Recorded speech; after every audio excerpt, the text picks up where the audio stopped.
Today I'm testing out a little hack to make staying in the lines with Copic markers a little easier.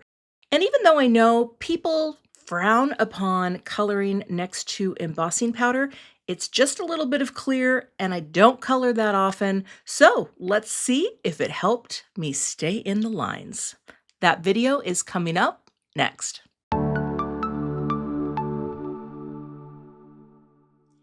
Here's a look at the products I'm going to be creating with today, and this is a charming stamp set from Pink & Main, and this is called Flurry of Fun. This is by Pink & Main and Yuzu. There are coordinating dies, of course. Pink & Main's come in pink, and there's this really sweet little magical forest frame, and I am going to incorporate this oval forest view dies into my project today. Now I am going to be coloring, and I thought I would try something today to see if it helps me stay in the lines. Maybe it will help you too. Let's get started with stamping. I've picked a few images to use, and I don't intend on using everything, but what I am going to try today was suggested to me by a couple of my viewers when I was talking about my frustration with coloring outside of the lines. And they said, why don't you stamp and emboss with a clear ink, which I have done this before, but not for a while, but certainly never with the idea that I was going to do this to help stay in the lines. Now I'm going to prime all of these stamps with my little stamp conditioner, just because they're brand new. And then I'm going to stamp in pigment ink, which normally takes some time to dry, but if I add fine detail clear powder to this, I can heat set it and then it's ready to go, and it also adds just that little bit of a raised edge. So I'm going to try this today. I know that I love the way this Altenew Obsidian ink stamps. It is so dark and crisp. So we'll bring this down. We will stamp our images. This is my little Stampin' Bug. We'll just see how they transfer. Probably is going to look pretty good. Do we need a second? Let's do a second. That's why I love this Misty tool. This is literally the reason why I kept at card making. Okay, so we'll stamp these, and now quickly I'm going to add powder to these images. And actually, I just realized I didn't really, what's the word? I didn't use any anti-static powder on here, but I think that's going to be okay, but we'll see. All right, set you aside. I will clean you in just a second. But while this pigment ink is still basically damp, I'm going to sprinkle clear powder onto the images. Now they'll look cloudy once the powder sticks, but that's okay. Well, that's a little chunky. Haven't used this one in a while. I tend to just pour the whole thing out. All right, let's go like this and tap off the excess. Okay, might just do a little more just to add something to those edges like that. Now, before I heat set this, this is fine. It can sit for a second. Nothing's going to happen. I'm going to really quickly wipe my stamps off. Pigment ink does take a little more cleaning to get off. They will get stained here, right? And if you don't like stamps to be stained, some are going to stain no matter what, meaning the inks. I use a little stamp cleaner and scrub over the stamps. And that will get a lot of the ink off, the pigment ink. You certainly don't have to do it, but I'm kind of a neatnik, and so I usually do.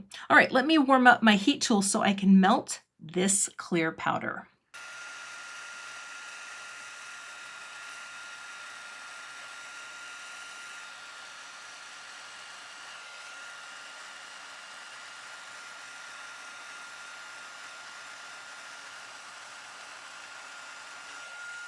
All right, that looks great. So you see how it brings all that darkness back. And now There's a little bit of shine on it too because of the embossing powder, but hopefully this will also provide just the littlest barrier to help me when I'm coloring. And I think the plan is going to be to use these two and some snowballs and maybe a little mound of snow. I might leave my little snowman for another time, but let me get the coordinating dies and get these cut out before I color. I have all the coordinating dies taped into place, and I will go ahead and run this through my die cut machine. All right, let's see how we did here. I will, let's see, pop these guys out. Have my little images. So for me lately, as I venture into more coloring, I go through phases. It's easier for me to cut things out before I color. There is a psychological edge it gives me by being able to see the actual boundary of the die cut. And so that's why I want to do it before I color, because I don't want to color first only to mess it up at the 11th hour when I cut them out. So I am going to grab some markers. I'm going to speed up some of the process and talk you through my color choices. So here's the deal about Copics and embossing images, embossed images. I have heard it hurts the tip. I did some Google research, and in fact, here's what it can do. Embossing powder can clog the porous tip of your marker. Okay, now if you'll notice here, I have nib markers. They're actually called Sketchfine nibs. I replaced all of my chisel nibs, well, not all of them, I'm working through it, with this smaller nib. Okay, it's very easy to change out a nib. And I'm using clear embossing powder, and I'm not really coloring over the lines, I'm coming up to the lines. So for the amount that I'm coloring these days, I'm not going to worry about it. If this is something that helps me feel more confident in staying in the lines and making my images look a little cuter, then I'm going to keep doing this. You'll have to let me know in the comments your thoughts. I am sure if I were some high-end Copic artist, I would be more concerned, but I am not. I am a simple crafter who likes to color some of my images, make them as cute as I can, and I want to feel more confident in staying in the lines. Now here you'll see I am going to use the brush, and oftentimes, like if I have a larger space that I'm coloring, that's when I use the brush, but it's only to get that nice smooth line. I'm not going to color in this whole bear because it's a polar bear. I decided that it's a polar bear, requires less coloring. But again, I'm just not that concerned about this issue. But you know what? Some of you might be. And so I totally get that. But again, this is an experiment. I have colored over images, but it's been a really long time since I think I've done this. Now, I'm also just really connecting to understanding what the Copic numbers mean.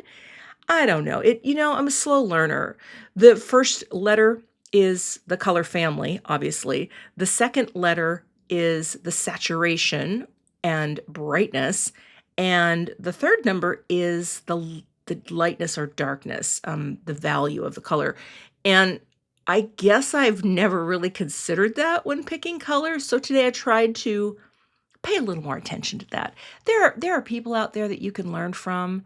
I am not the person that's going to teach you the ins and outs of Copic markers, but this is turning out pretty darn cute, and I was surprised that things weren't bleeding out. So maybe I'm onto something. I don't know. Again, this turned out pretty cute. So these are my colored images, and I think, I'm going to come way in here. I've never done this close. I think I stayed in the lines pretty darn well. I mean, look at that. I could even fill in a little more in some spots, but that's the best. And you can really see the embossing and how that looks. Oh, I think I did quite well, and usually don't do that well. Now we'll figure out the scene for the forest oval. Next, I want to create my scene to hold my little cute friends. And I went ahead and layered these two dies together to cut out this little scene. Now, I cut this out of 80-pound cardstock. It was just a little easier to cut. And then I cut just this oval, which I'm going to, well, I'm going to ink blend on it. And then I'm going to figure out which color cardstock will go as my frame, but that I'm going to leave for a little bit because I kind of wanted to keep working with these colors, the purples and the teals. They work together beautifully because they're analogous colors. So let me grab a couple inks and I will blend this whole panel to go behind this one.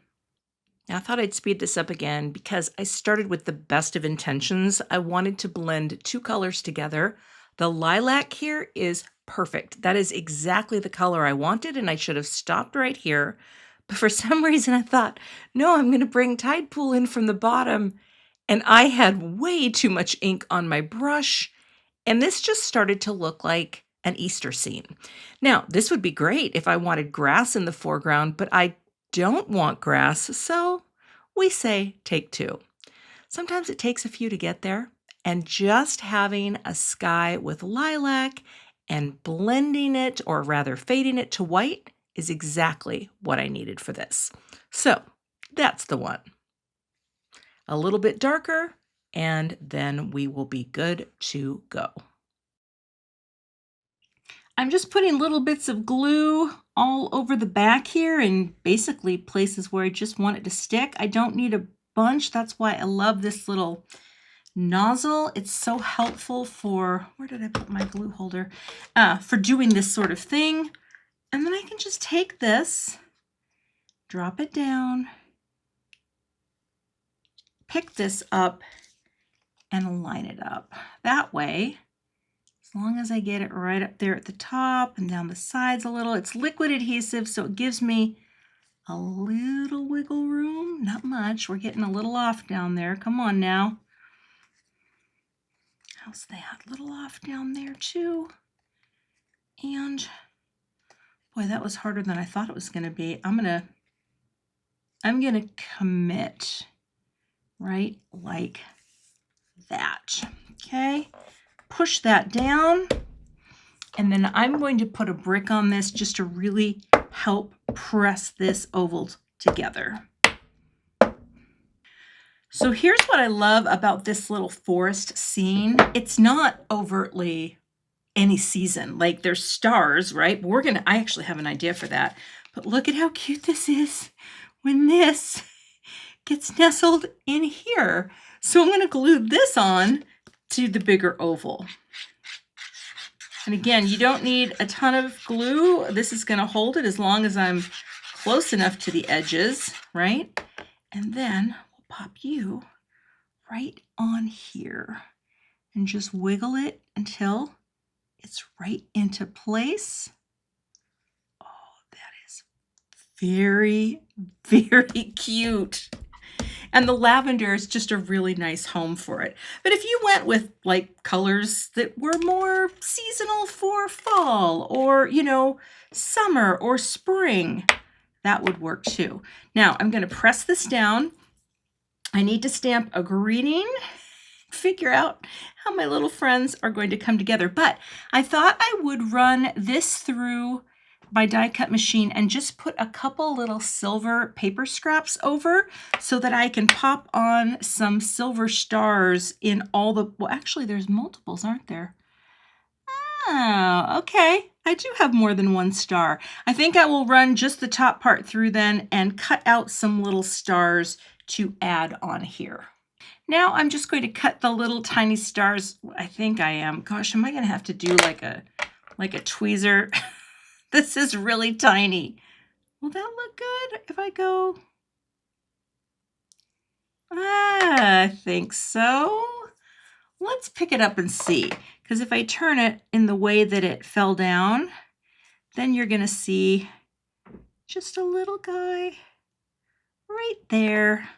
I will go ahead and cut these so that there can be silver stars on all of them.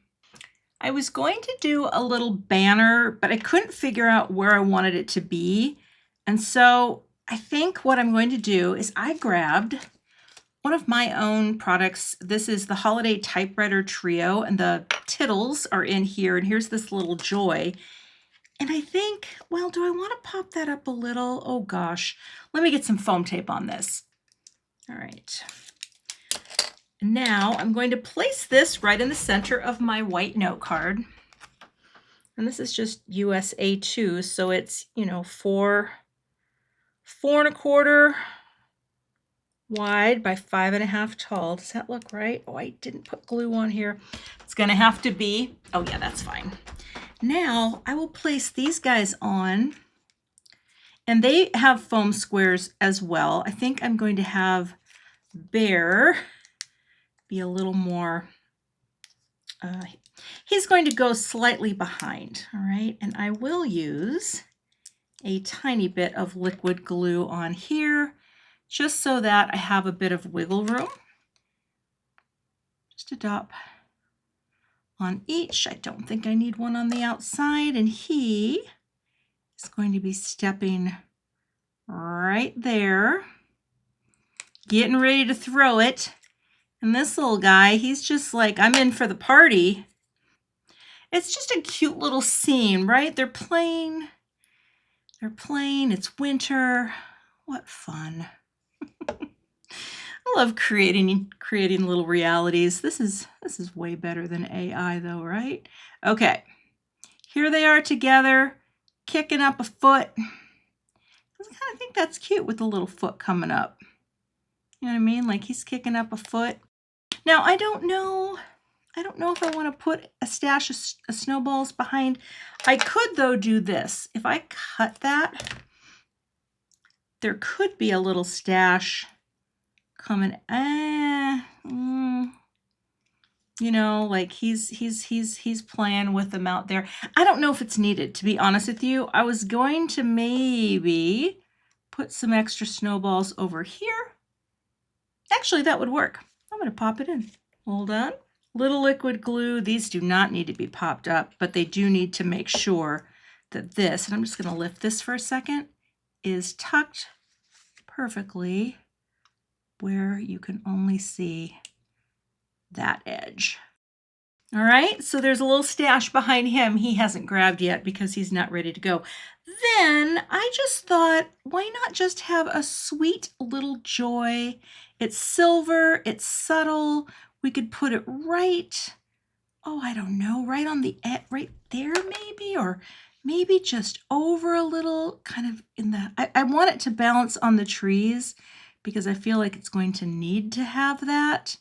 I'm just not sure exactly where it's going to go, but then again, maybe that's cute, having more of a connection to the center. You know what I mean? That actually looks pretty cute. I'm still going to have to add the little tittles, and I will. The J will be a little floaty, but that's okay.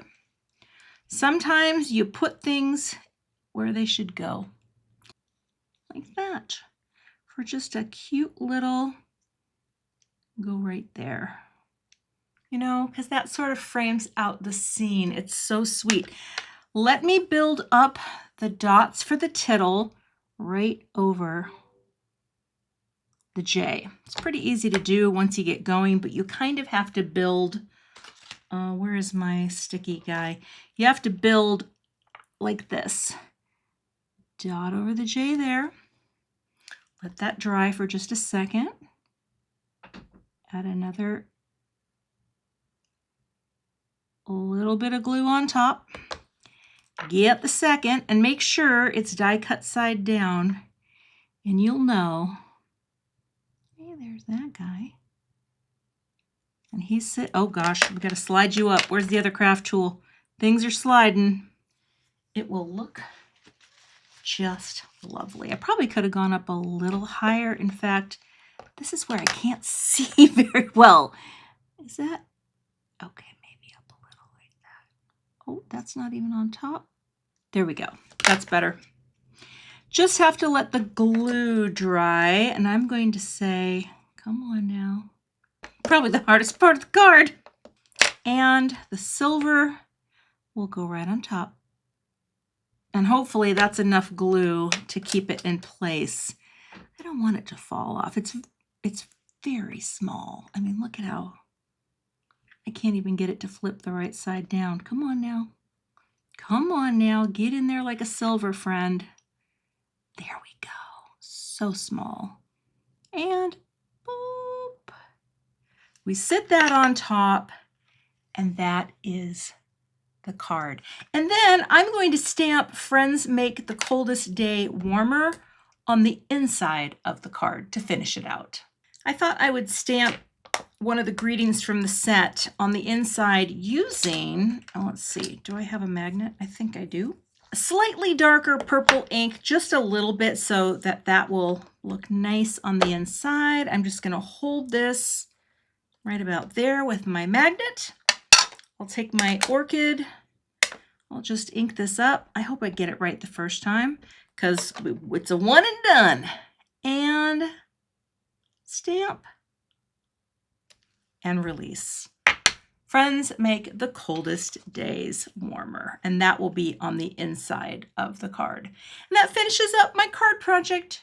That doesn't finish up my card project because I've gone this far. I want to add some white gel details. Let's do that. Now, I am not the world's greatest at gel detail, but I love the look of it. And so, how do we get better? Well, we practice. Let me get my post-it note here, just something I can see how it looks. I think I could add polka dots actually to the bear's scarf. That would be really cute. And then maybe just little, I don't know. Let's see. I got to think about this. First, I got to make sure my gel pen's flowing. It's flowing pretty good.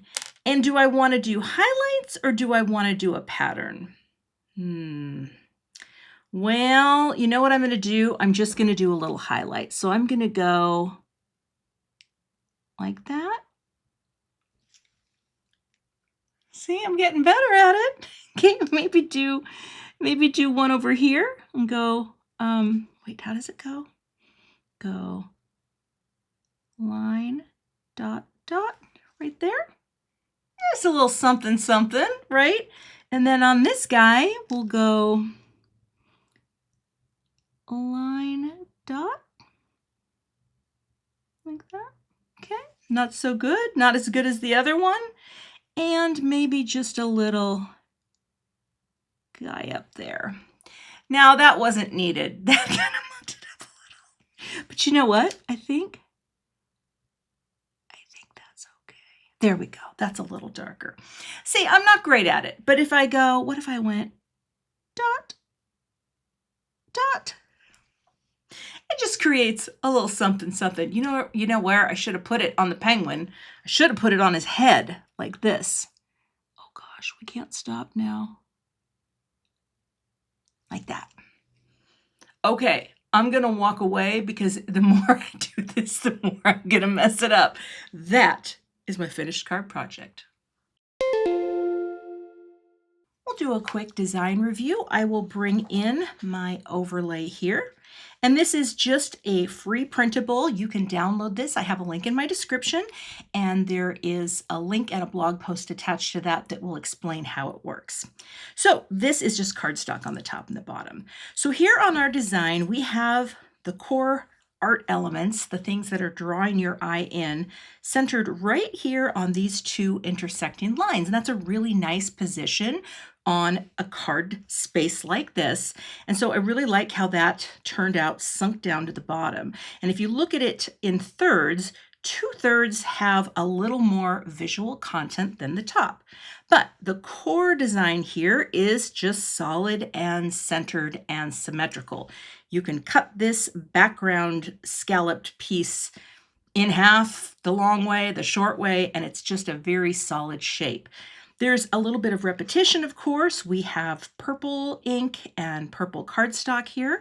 We have our little bits of silver, and we have our black embossing on the stamped images. And then we also have our analogous colors. And this just means that this sort of purpley teal follows, or actually purple follows in the rainbow. So they look really nice together. The orange is just kind of thrown in there as a pop color. And yeah, that's the basic look at the design. A little repetition, color repeating, and a very simple, cohesive design. I think using a little embossing powder to stay in the lines for me was a really good experiment. I'm going to keep that in mind, and of course keep an eye on my Copic marker nibs to make sure they don't look worse for the wear. You can find links to all of the products I used today in the YouTube description box for this video. I'll also have a blog post with photos, and the supply list can be found over there as well. If you're not a subscriber to my channel, I'd love to have you, so please hit that subscribe button and be sure to hit the notification bell so that you don't miss the next time I post.